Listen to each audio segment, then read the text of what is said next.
bloody sweet.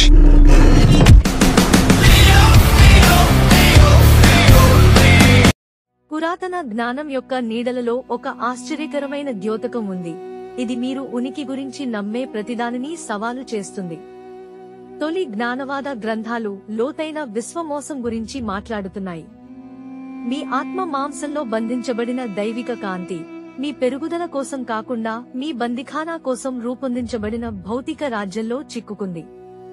ఇది పురాణం లేదా రూపకం కాదు, కానీ మన వాస్తవికత యొక్క నిర్మాణ బ్లూప్రింట్. మీలోని దైవిక స్పార్క్ ను సేకరించడానికి డెమియూస్ ద్వారా రూపొందించబడిన వ్యవస్థీకృత మతం వీటిని శుభ్రపరచడానికి చాలా కాలం ముందు బోధనలు, నాగరికతలలోని ఆధ్యాత్మిక నిపుణులు విముక్తికి విశ్వాసం కాదు, జైలు రూపకల్పన గురించి జ్ఞానం అవసరమని అర్థం చేసుకున్నారు. మీరు ఆధ్యాత్మికంగా ఎదగడానికి సహాయపడే కంటెంట్ ను మీరు ఆస్వాదిస్తే ఈ వీడియోను లైక్ చేయడం, మా ఛానల్ కు సభ్యత్వాన్ని పొందడం మరియు మరింత ప్రేరణ కోసం మా సంఘంలో చేరడం మర్చిపోవద్దు. ప్రారంభిద్దాం. మరచిపోయిన గ్రంథాల దుమ్ముతో కప్పబడిన పేజీలలో ప్రధాన స్రవంతి వినియోగానికి చాలా ప్రమాదకరమైన నిజం ఉంది. పురాతన జ్ఞానవాదులు, దీని పేరు అక్షరాలా తెలిసినవారు అని అర్థం, విశ్వ అవగాహనను సంరక్షించారు, ఆధునిక మతాలు క్రమ పద్ధతిలో తుడిచిపెట్టాయి. జాన్ మరియు పిస్టిస్ సోఫియా యొక్క అపోక్రిఫోన్ వంటి గ్రంథాలలో వారు మన ప్రపంచాన్ని దైవిక సృష్టిగా కాకుండా ఉన్నత రాజ్యం యొక్క లోపభూయిష్ట అనుకరణగా అభివర్ణించారు. ఈ భౌతిక విశ్వం వారు యాల్దబాత్ అని పిలిచే ఒక సంస్థ ద్వారా రూపొందించబడింది. డెమియూజ్ విశ్వ అహంకారంతో తనను తాను నిజమైన దేవుడిగా తప్పుగా భావించిన దిగువ ఖగోళ శక్తి. తన స్వంత నకిలీ ద్వారా ఎంతగానో మునిగిపోయిన ఒక నకిలీ కళాకారుడిని ఊహించుకోండి. అతను అసలు దానిని సృష్టించాడని నమ్మడం ప్రారంభిస్తాడు. విశ్వలోకం నుండి పుట్టిన ఈ డెమియూజ్ రూపొందించబడింది మన భౌతిక వాస్తవికతను ఒక నిరోధక వ్యవస్థగా, మాంసం, సమయం మరియు పునరావృత మరణం యొక్క జైలుగా రూపొందించారు. ఈ అవగాహనలో జ్ఞానవాదులు ఒంటరిగా లేరు. పురాతన హెర్మెటిక్ గ్రంథాలు దైవిక విషాదం గురించి మాట్లాడుతాయి, నిజమైన దేవుడి శకలాలు పదార్థంలో ఎలా చిక్కుకున్నాయి. డెడ్ సీ స్క్రోల్స్ లోని కొన్ని భాగాలలో కూడా చీకటి మరియు మోసపూరిత విశ్వశక్తులతో పోరాడుతున్న కాంతి సూర్యుల సూచనలు ఉన్నాయి. ఈ దృష్టిని అంత బలవంతం చేసేది ఏమిటంటే మన ప్రపంచం యొక్క ప్రాథమిక విచ్ఛిన్నతకు దాని వివరణ. మనం ఎందుకు బాధపడుతున్నాము? అవినీతి ఎందుకు అంతర్లీనంగా ఉన్నట్లు అనిపిస్తుంది? ఉనికి యొక్క ఫాబ్రిక్. మన గొప్ప ఆనందం కూడా ఎందుకు అసంపూర్ణంగా అనిపిస్తుంది? ఎందుకంటే ఈ ప్రపంచం ఎప్పుడూ పరిపూర్ణత లేదా నెరవేర్పు కోసం రూపొందించబడలేదు. ఇది నియంత్రణ కోసం రూపొందించబడింది. కాస్మిక్ జైలుకు నిర్వహణ అవసరం. ఆర్కన్స్ అనే పదాన్ని అక్షరాల పాలకులు లేదా నిర్వాహకులు అని అనువదిస్తారు. ఈ సంస్థలు సాంప్రదాయ కోణంలో రాక్షసులు కాదు, కానీ జైలు యంత్రాలను నిర్వహించే కాస్మిక్ బ్యూరోక్రాట్లు. మనలో చాలా మంది వాస్తవికతకు మించినది ఉందని, మన దైనందిన జీవితపు తెర వెనుక ఒక సత్యం ఉందని భావిస్తారు. ఉనికి నిశ్శబ్దంగా ఆలోచించే క్షణాలలో మన ఆత్మలు మన మనస్సులు మరచిపోయిన దానిని గుర్తుంచుకుంటాయని మనకు అనిపిస్తుంది. బ్యాన్ సీక్రెట్స్ యేసు గురించి కోల్పోయిన జ్ఞానం అందిస్తుంది. ఇది ఖచ్చితంగా ఇదే. ఆయన వెల్లడి ద్వారా స్పష్టత మరియు శాంతికి మార్గం. ఈ పుస్తకం ఆయన ప్రవచనాలలోకి వెళుతుంది మరియు ముందుకు ఏమి ఉందో అంతర్దృష్టిని అందిస్తుంది. ఇది పిన్ చేసిన వ్యాఖ్యలో ఉచితంగా లభిస్తుంది. ఎడిషన్ పోయే ముందు ఇప్పుడే దాన్ని పొందండి. గ్నోస్టిక్ విశ్వోద్భవ శాస్త్రంలో ఈ ఆర్కన్స్ 7 గ్రహ గోళాల ద్వారా పనిచేస్తాయి. చుట్టూ కేంద్రీకృత పొరలను ఏర్పరుస్తున్న ఖగోళ తనిఖీ కేంద్రాలు మన భూమి, శని, బృహస్పతి, అంగారకుడు, సూర్యుడు, శుక్రుడు, బుధుడు మరియు చంద్రుడు. ప్రతి ఒక్కటి కేవలం ఖగోళ శరీరాలను మాత్రమే కాకుండా ఆత్మను తప్పించుకోకుండా నిరోధించడానికి రూపొందించిన శక్తివంతమైన ఫిల్టర్లను సూచిస్తాయి. 16వ శతాబ్దపు నిగూఢ తత్వవేత్త హెన్రిచ్ కార్నెలియస్ అగ్రిప్పా తన 3 బుక్స్ ఆఫ్ అకల్ట్ ఫిలాసఫీలో ఈ గోళాలను డాక్యుమెంట్ చేశాడు. ప్రతి గ్రహ మేధస్సు మానవ స్పృహపై నిర్దిష్ట పరిమితులను ఎలా విధిస్తుందో వెల్లడిస్తాడు. శని పరిమితి, వృద్ధాప్యం మరియు కాలానుగుణ ఆలోచనను అమలు చేస్తుంది. బృహస్పతి అధికారం మరియు తప్పుడు పట్ల అనుబంధాన్ని సృష్టిస్తుంది. సమృద్ధి. అంగారక గ్రహం సంఘర్షణ, హింస మరియు విభజనను సృష్టిస్తుంది. సూర్యుడు అహం, గుర్తింపు మరియు ఆధ్యాత్మిక గర్వాన్ని పెంపొందిస్తాడు. శుక్రుడు కోరిక మరియు భావోద్వేగ వ్యసనం ద్వారా చిక్కుకుంటాడు. అంతులేని మేధో గందరగోళం ద్వారా బుధుడు ముక్కలు అవుతాడు. చంద్రుడు సహజత్వం మరియు జీవ సంబంధమైన ప్రోగ్రామింగ్ ద్వారా వక్రీకరిస్తాడు. ఇది నైరూప్య ప్రతీకవాదం కాదు, ఇది వ్యవస్థ నిర్మాణం. ఈ శక్తివంతమైన అడ్డంకులు జ్ఞానవాదులు హెబ్డోమాడ్ అని పిలిచే 7 రెట్లు మాతృకను ఏర్పరుస్తాయి. ఇది మానవ స్పృహను ఫిల్టర్ చేస్తుంది మరియు మన నిజమైన స్వభావాన్ని గుర్తించకుండా నిరోధిస్తుంది. ఆర్కన్ను స్పష్టమైన శక్తి ద్వారా పాలించరు, కానీ అవగాహన యొక్క సూక్ష్మ వక్రీకరణ ద్వారా పాలించరు.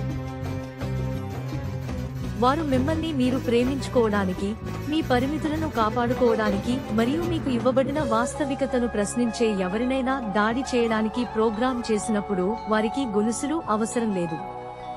బహుశా ఈ విశ్వ జైలులో అత్యంత కలతపెట్టే అంశం దాని రీసైక్లింగ్ విధానం. ఆధునిక ఆధ్యాత్మిక బోధనలు పునర్జన్మ అని పిలిచే దానిని పురాతన జ్ఞాన సంప్రదాయాలు ఆత్మసంగ్రహ వ్యవస్థగా అర్థం చేసుకున్నాయి. వృద్ధి ప్రయాణం కాదు, కానీ బలవంతంగా రీసెట్ చేయబడ్డాయి. శక్తివంతమైన పంటను నిర్వహించడానికి. పురాతన ఈజిప్ట్ నుండి వచ్చిన the book of the dead కేవలం అంత్యక్రియల వచనం కాదు, కానీ తప్పించుకునే మాన్యువల్. వారు డివోరర్స్ అని పిలిచే వాటి ద్వారా అడ్డగించబడకుండా మరణానంతర రాజ్యాలను నావిగేట్ చేయడానికి పాస్వర్డ్లు మరియు ప్రకటనల సేకరణ. అదేవిధంగా Tibetan Bardo Thodol Tibetan Book of the Dead గా తప్పుదారి పట్టించే విధంగా అనువదించబడింది. మరణం తర్వాత ఆత్మను అడ్డగించే మోసపూరిత లైట్లు మరియు ఎంటిటీల గురించి స్పష్టమైన హెచ్చరికలను కలిగి ఉంది. మేము ఈ వెల్లడిని అన్వేషిస్తున్నప్పుడు పిన్ చేసిన వ్యాఖ్యలోని ఉచిత ఈ పుస్తకం మీ అవగాహనను మెరుగుపరుస్తుంది. కొన్ని కాపీలు మాత్రమే మిగిలి ఉన్నాయి. మీరు మీ కాపీని సురక్షితంగా ఉంచుకుంటారని నేను ఆశిస్తున్నాను. స్పృహ భౌతిక శరీరాన్ని విడిచిపెట్టినప్పుడు అది జ్ఞానవాదులు తప్పుడు కాంతి అని పిలిచే దానిని ఎదుర్కొంటుంది.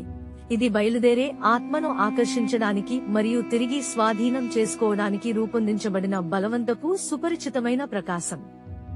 ఇది దైవిక స్వాగతం కాదు, కానీ విశ్వ తప్పుడు దిశానిర్దేశం. ఆత్మలు ఈ కాంతి వైపు ఆకర్షించబడతాయి. తూర్పు ఆర్థోడాక్స్ సంప్రదాయం తరువాత టోన్ హౌస్లుగా శుద్ధి చేయబడిన దాని ద్వారా ప్రాసెస్ చేయబడతాయి మరియు తిరిగి మళ్లించబడతాయి. భౌతిక అవతారం, జ్ఞాపకాలు తుడిచివేయబడి దైవిక గుర్తింపు అణచివేయబడుతుంది. పిస్టిస్ సోఫియా మరణం తర్వాత ఆత్మను విచారించే గేట్ కీపర్లు మరియు చెక్పాయింట్ల వ్యవస్థను వివరిస్తుంది. వీరు నైతిక న్యాయమూర్తులు కాదు, కానీ మీ స్పృహ జైలు మాతృకకు ముప్పు కలిగిస్తుందో లేదో ధృవీకరించే సిస్టమ్ నిర్వాహకులు. సమ్మతంగా భావించే వారికి మెరుగైన అవతారాలతో బహుమతి ఇవ్వబడుతుంది. మేల్కొలుపు సంకేతాలను చూపించే వారికి మరింత సవాలుతో కూడిన జీవితాలు లభిస్తాయి. మరింత తిరుగుబాటును అణిచివేసేందుకు రూపొందించబడింది. చాలా మంది మానవులు ఎప్పుడూ ప్రశ్నించకపోవడానికి ఇది వివరిస్తుంది. వారి జైలు శిక్ష ప్రతి కొత్త అవతారంతో బందిఖానా జ్ఞాపకాలను తొలగించడానికి ఈ వ్యవస్థ రూపొందించబడింది. మీరు ఇల్లుగా భావించడానికి ప్రోగ్రామ్ చేయబడిన జైలు నుండి తప్పించుకోలేరు. ఈ విశ్వదృష్టి దిగులుగా అనిపిస్తే, ఈ పురాతన సంప్రదాయాలలో ఎల్లప్పుడూ విముక్తి ప్రోటోకాల్లు జైలు మాతృక నుండి తప్పించుకోవడానికి సాంకేతిక జ్ఞానం ఉన్నాయని అర్థం చేసుకోండి. ఇది మతపరమైన భక్తి కాదు, కానీ నాగరికతల అంతటా రహస్య పాఠశాల వ్యవస్థలలో భద్రపరచబడిన ఆచరణాత్మక జ్ఞానం. గ్రీకు మిస్టరీ పాఠశాలలు, ఈజిప్షియన్ ఇల్లు జీవితం, ఎస్సేన్ కమ్యూనిటీలు. ఇవి కేవలం తాత్విక క్లబ్లు కాదు, కానీ విశ్వ తప్పించుకునే కళాకారులకు శిక్షణా మైదానాలు. వాటి దీక్షలు ప్రతీకాత్మకమైనవి కావు, కానీ క్రియాత్మకమైనవి. ఆర్కోనిక్ వ్యవస్థ ప్రాసెస్ చేయలేని లేదా తిరిగి స్వాధీనం చేసుకోలేని విధంగా స్పృహను పునర్నిర్మించడానికి రూపొందించబడ్డాయి. పవిత్ర జామితి, మాంత్రిక కంపనం మరియు ప్రారంభ జ్ఞానం. ఇది హేతుబద్ధమైన మనస్సును దాటవేసి జ్ఞానవాదులు దైవిక స్పార్క్ లేదా న్యూమా అని పిలిచే దానిని సక్రియం చేసింది. ఇది మానవ స్పృహలోని నిజమైన దైవత్వం యొక్క అవినీతి లేని భాగం, ఎల్లప్పుడూ విముక్తికి కీలను దాచిపెట్టింది. ఈ పురాతన జ్ఞానం చరిత్ర అంతటా క్రమపద్ధతిలో దాచబడింది. కానీ మీరు ఇప్పుడు మేము సిద్ధం చేసిన ఉచిత ఈ పుస్తకంలో ఈ వెల్లడిని యాక్సెస్ చేయవచ్చు. క్రింద పిన్ చేసిన వ్యాఖ్యలో మీ కాపీని భద్రపరచండి. ఈ విముక్తి సాంకేతికతలు బహుళ స్థాయిలలో పనిచేస్తాయి. గుర్తింపు. దీక్షాపరుడు మొదట జైలు స్వభావాన్ని గుర్తించాల్సి వచ్చింది. చాలా మంది సాధారణ వాస్తవికతగా అంగీకరించే గొప్ప మోసాన్ని చూశారు. పునఃక్రమణిక. ప్రత్యేకమైన శ్వాస, కదలిక మరియు కంపన పద్ధతుల ద్వారా దీక్షాపరుడి శక్తివంతమైన సంతకం ఆర్కోనిక్ వడపోత వ్యవస్థలకు గుర్తించలేని విధంగా మార్చబడింది. జ్ఞాపకం. నిజమైన దైవిక గుర్తింపును పునరుద్ధరించడం నమ్మకంగా కాదు, జీవించిన అనుభవంగా. హెర్మెటిక్స్ అమర శరీరం అని పిలిచే దానిని సృష్టించడం మరణ పరివర్తనను పునర్వినియోగం చేయకుండా జీవించగలదు. ప్రతిధ్వని. గ్రహ ముద్రలకు మించిన పౌనఃపున్యాలతో సమలేఖనం భౌతిక రూపంలో ఉన్నప్పుడు ప్లెరోమా దైవిక సంపూర్ణతతో సంబంధాన్ని ఏర్పరచడం. ఈ తప్పించుకునే సాంకేతికతలను కలిగి ఉన్న గ్రంథాలు చరిత్ర అంతటా క్రమపద్ధతిలో నాశనం చేయబడ్డాయి. అలెగ్జాండ్రియా లైబ్రరీలో కాల్చివేయబడ్డాయి. మతపరమైన విచారణల సమయంలో ప్రక్షాళన చేయబడ్డాయి మరియు విముక్తి మార్గాల కంటే నియంత్రణ వ్యవస్థలుగా పనిచేసే ఉద్భవిస్తున్న సనాతన ధర్మాల ద్వారా మత విశ్వాసాలుగా ముద్ర వేయబడ్డాయి. ఈ పాత వ్యవస్థలలో అతి ముఖ్యమైన పాఠం ఏమిటంటే, విశ్వ జైలు నుండి బయటపడటానికి మార్గం మీ వెలుపల వెతకడం ద్వారా కాదు, మీ అంతరంగాన్ని సక్రియం చేయడం ద్వారా. గ్నోస్టిక్ గ్రంథాలు ప్లెరోమా లేదా దైవిక సంపూర్ణత గురించి మాట్లాడుతాయి. దీనిని ఆధునిక స్పృహ పరిశోధకులు మానవ అవగాహనలోనే స్థానిక యాక్సెస్ పాయింట్ అని పిలుస్తారు. ఇది రూపకం కాదు. థామస్ సువార్త యేసు చెప్పినట్లు ఉటంకించింది, రాజ్యం మీ లోపల మరియు మీ వెలుపల ఉంది. బాహ్య అధికారంపై ప్రత్యక్ష అంతర్గత జ్ఞానాన్ని నొక్కి చెప్పినందున థామస్ తరువాత బైబిల్ కానన్ నుండి మినహాయించబడ్డాడు. ఈ అంతర్గత స్టార్గేట్, ఈ నిష్క్రమణ స్థానం, గ్నోస్టిక్స్ నిశ్చలత, అకినెటోస్ అని పిలిచే స్థితిని సాధించినప్పుడు అందుబాటులోకి వస్తుంది. ఇది ఆలోచన, భావోద్వేగం మరియు గుర్తింపు యొక్క నిరంతర కదలికకు మించిన స్థితిని ఉంచుతుంది. స్పృహ జైలు మాతృకకు కట్టుబడి ఉంటుంది. ఈ నిశ్చలతలో అహంకార స్వీయ కృత్రిమ నిర్మాణాలు కరిగిపోతాయి. ఉపనిషత్తులు ఆత్మ అని పిలిచే దానిని వెల్లడిస్తాయి. ఇది వ్యవస్థ యొక్క పారామితులకు మించి ఉన్నందున నిజంగా ఎప్పుడూ బంధించబడని షరతులు లేని అవగాహన. ఈ అంతర్గత బిందువు యొక్క క్రియాశీలత యుద్ధం ద్వారా కాకుండా గుర్తింపు ద్వారా విశ్వ జైలు యొక్క భ్రాంతికరమైన గోడలను కూల్చివేస్తుంది. భౌతిక వాస్తవికత యొక్క స్పష్టమైన దృఢత్వం నిరంతర స్పృహ ద్వారా మాత్రమే నిలకడగా ఉంటుందని చూస్తుంది. పాల్గొనడం. ఆ భాగస్వామ్యాన్ని పూర్తిగా ఉపసంహరించుకోండి మరియు జైలు బంధించే శక్తిని కోల్పోతుంది. అందుకే నిజమైన ధ్యానం ఆధునిక కోణంలో విశ్రాంతి లేదా బుద్ధి గురించి ఎప్పుడూ కాదు. అవగాహనలో పొందుపరచబడిన నియంత్రణ ప్రోటోకాల్ల నుండి స్పృహను క్రమ పద్ధతిలో ఉపసంహరించుకోవడం ద్వారా జైలును లోపలి నుండి కూల్చివేసేందుకు ఇది ఒక విప్లవాత్మక సాంకేతికత. మీ ఉచిత ఈ పుస్తకం కోసం పిన్ చేసిన వ్యాఖ్యను తనిఖీ చేయడానికి కొంత సమయం కేటాయించండి. దాదాపు అన్ని కాపీలు క్లెయిమ్ చేయబడ్డాయి. ఈ అవకాశాన్ని కోల్పోకండి. పురాతన గ్నోస్టిక్ లో వెల్లడైన విశ్వ జైలు జ్ఞానం మానసిక పరిమితికి రూపకం కాదు.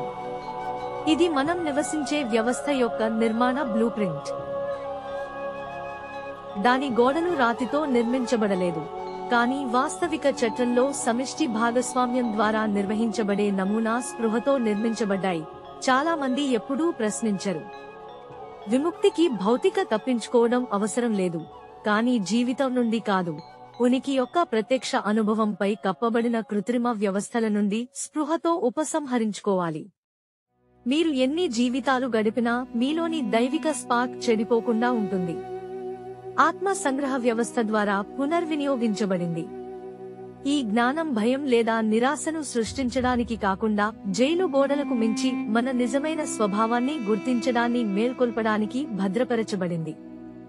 Gnostic text Thunder Perfect Mind ప్రకటించినట్లుగా, నేను మొదటివాడిని మరియు చివరివాడిని. నేను గౌరవించబడినవాడిని మరియు అవమానించబడినవాడిని. నేను వేశ్యను మరియు పవిత్రుడిని. నేను భార్య మరియు కన్యను. నేను అర్థం చేసుకోలేని నిశ్శబ్దాన్ని. ఆ విరుద్ధమైన ఆలింగనంలో ఆర్కోనిక్ మనస్సు యొక్క బైనరీ ఉచ్చులకు అతీతంగా స్వేచ్ఛ ఉంది. మరణం తర్వాత కాదు, కానీ ఇక్కడ అందుబాటులో ఉన్న విముక్తి మరియు ఇప్పుడు మీ స్వంత స్పృహలో ఎల్లప్పుడూ ఉన్న స్టార్గేట్ ద్వారా. పురాతన ప్రవీణులు తత్వశాస్త్రం కాదు, ఆచరణాత్మక విముక్తిని అందించారు. ఇది చాలా శక్తివంతమైన ఆధ్యాత్మిక సాంకేతికత.